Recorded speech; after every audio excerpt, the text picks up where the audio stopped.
Kadali is a contemporary Telugu writer, and she is a lyricist and a feminist voice who is exploring um, a lot of things like love, gender, social norms, and a lot of nuanced portrayal of society and contemporary life through her writings. And she is a former English lecturer and later transitioned her career to towards a full-time writer. And she penned a lot of Telugu film lyrics, and she also wrote four works, and Letters to Love, Kadali Kathalu, Chiklit, and Adavari Matalaku. So these four deal with different aspects of life like love, gender, and the way that world treats women, etc., in various different ways. Because like one is a poetry, and another is a novel, and the third one is a short stories, and the fourth one is letters, free verse. So with that introduction, and also like there is a one major thing that we also want to introduce to the audience, that like Kadali is one of the major literary figures in Telugu, who is trying to take Telugu literature to youth and masses. One of her recent works reached 25,000 readers. So with that introduction, I directly want to get into the session. Thank you. Thank you, Pawan Garu. Yeah.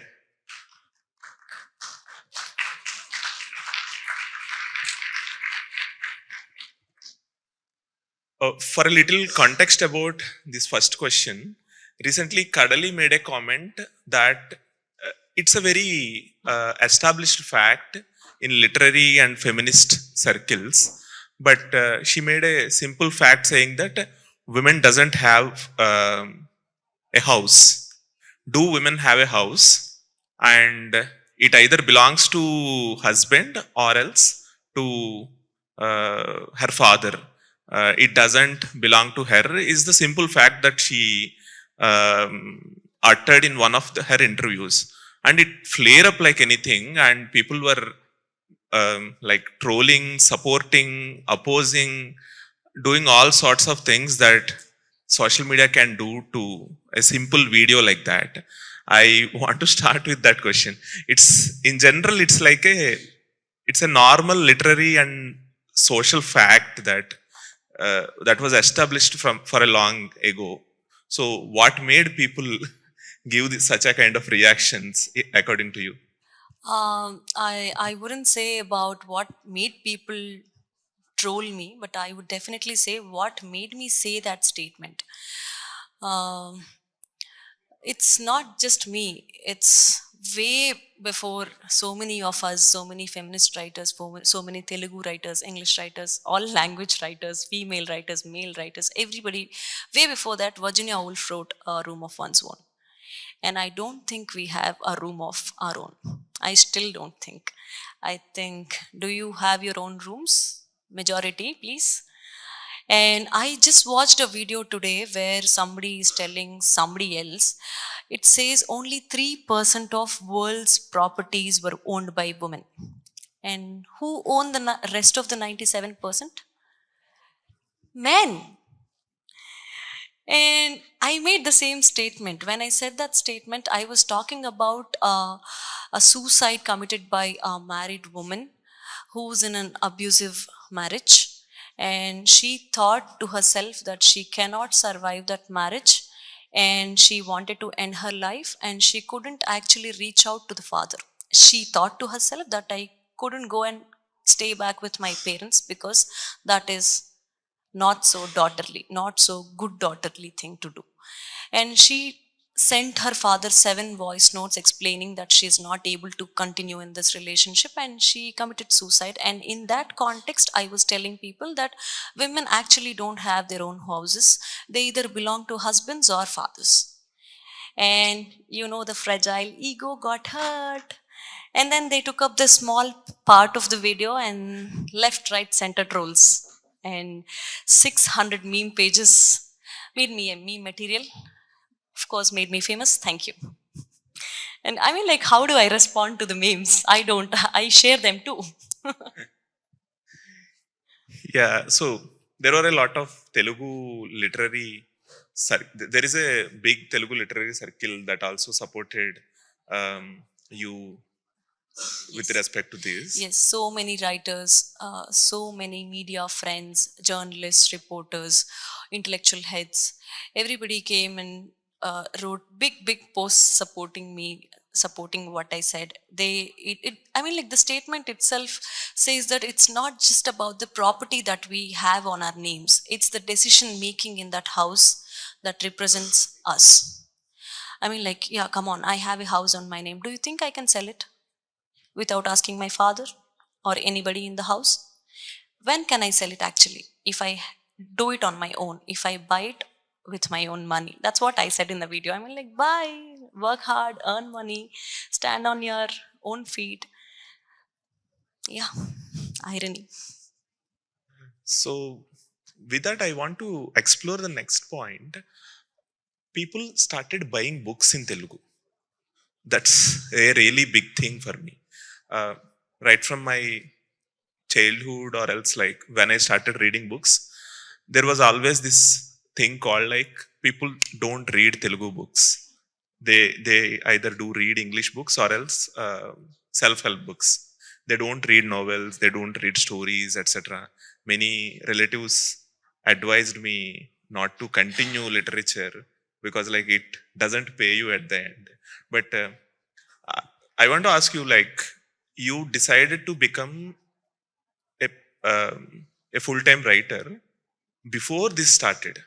So this was very recent phenomena of 1 or 2 years, but you decided to become uh, you decided to be a full-time writer and quit your job in favor of that. So what made you today? Yeah, uh, I will not miss a chance to boast myself.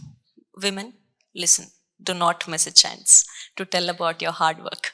So there was a time where, as you told, there was a time where we couldn't even sell 100 copies in 6 months, especially Telugu literature, Telugu books. Uh, then when I started writing in 2012-13, it's the same scenario. I started writing very young. But then when I took it seriously and I really wanted to make money out of it, and there was this tough time going in Telugu literature that people don't come to Telugu books. So what I did instead, I am happy, honored, and I am privileged, and also very excited, happy to tell this, that I took book to the audience, to the readers. And I've done enough things to do that. I sold books on road markets. I stood at tea stalls just to display my books and say, I wrote this book, do you want to try? I did that, and that worked. And I did it very passionately. I didn't feel any kind of shame, or because of course it's my hard work, it's my book, it's my story. Who's going to promote it if it's not me? And I think that helped me, not just me.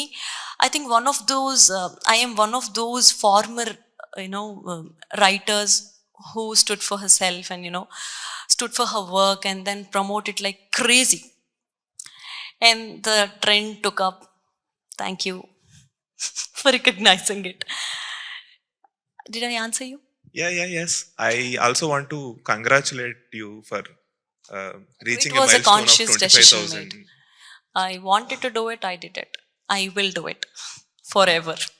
And who if someone tells you don't continue with Telugu literature, especially Telugu books, there's no money involved. Be as involved as much to make money out of it. Hi. Great. Uh, so with that, I want to speak about your bestseller Chicklit. So it sold or 25,000 copies. But I want to ask about the form that you have taken up. You are speaking about feminism, feminist ideas, and also problems faced by contemporary women, etc. But surprisingly, you didn't start writing a drama. You wrote a thriller. Who writes a thriller with feminist thought in it? So why?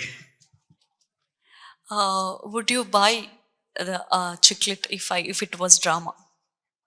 Okay. So What okay. if it has murder mystery in it? What if it is a graphic novel? What if it has actual chat screenshots? What if it has gender stereotype breaking? What if it has a breakup? What if it has moving on? What if it has uh, therapy techniques, grounding techniques when you have a panic attack? And this is all the research that went through 3 years to finish Chiclet. And that was a conscious choice again. I didn't want my third novel to sound boring, to look boring. I I was thinking one day, how do I pull this off? And I thought, okay, I'll write a murder mystery. Wow. And of course, it is interesting, right? I mean, like, and there's also this thought underlying thought. I really have to, come up with a great idea to involve feminist thought process in the story. And what else could help me more other than a thriller? To keep my audience, to keep my readers engaged, also know the techniques, also know about the movement, also know about the uh, barrier breaking, stereotyping, whatever the boxes meant to be broken. Yeah, that helped me to reach more of my readers. Great. Like, I also want to understand, like, it's not an easy process to blend a thriller. Took me 3 years, Wow. Right. That answers the question. 2.5 years to write, and like 6 months to edit, re-edit, scrap it all, and then do it again. Great. So wonderful. With that, I would like to go for my next question.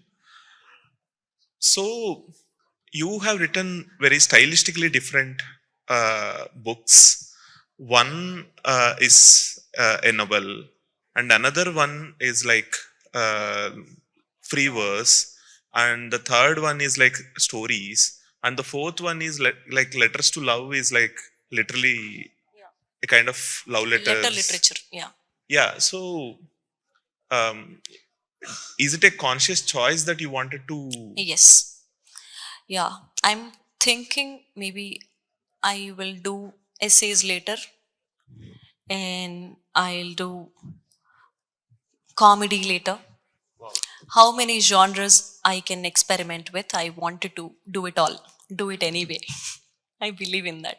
I am a student of literature, so it was always there reading all the academics, and I was like, oh, how can these people write all these things? Maybe I should try one day. I am learning. Learning and writing is an everyday process. I just don't go through books, I grow through books. Nice.